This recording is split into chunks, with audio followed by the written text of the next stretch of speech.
ഇനി passive punishment എന്നൊരു രീതിയുണ്ട്. ഈ പാസീവ് പണിഷ്മെൻ്റാണ് താങ്കൾ പറഞ്ഞ പോലെ പ്രതിഫല നിഷേധം, അല്ലെങ്കിൽ കുട്ടിക്ക് ഇഷ്ടപ്പെടുന്നൊരു കാര്യം എടുത്തു മാറ്റുക. ഇപ്പോൾ 2 മണിക്കൂർ പഠിച്ചാൽ അടുത്ത 1 മണിക്കൂർ മൊബൈൽ കളിക്കാൻ തരാം. ഇതാണ് എഗ്രിമെൻറ്റ് വീട്ടിൽ. 2 മണിക്കൂർ പഠിക്കാൻ കുട്ടി വിസമ്മതിക്കുന്നു. ആ ദിവസം വേറെ ബഹളമൊന്നുമില്ല.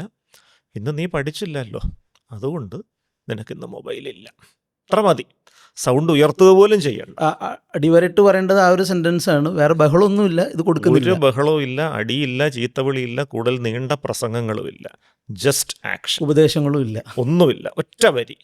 നമ്മൾ തമ്മിലൊരു എഗ്രിമെൻ്റ് ഉണ്ടല്ലോ, 2 മണിക്കൂർ പഠിച്ചാലേ 1 മണിക്കൂർ മൊബൈൽ കിട്ടും. ഇന്ന് നീ പഠിച്ചില്ല, അതുകൊണ്ട് ഇന്ന് നിനക്ക് മൊബൈലില്ല. Take it away. ഇതും ഒരു എക്സ്പീരിയൻഷ്യൽ ലേണിങ്. കുട്ടി കിടന്ന് ബഹളം വയ്ക്കും, അത് പറയും ഇത് പറയും, നോ റെസ്പോൺസ്.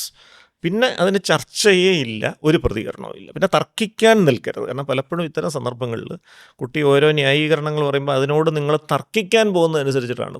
തർക്കം എന്നൊരു വിഷയം അതിനകത്തില്ല. No response. അപ്പോൾ ഇതും കുറച്ച് ദിവസം കഴിയുമ്പോൾ കുട്ടിക്ക് മനസ്സിലാവും, രക്ഷയില്ല, പഠിച്ചില്ലെങ്കിൽ മൊബൈൽ കിട്ടില്ല.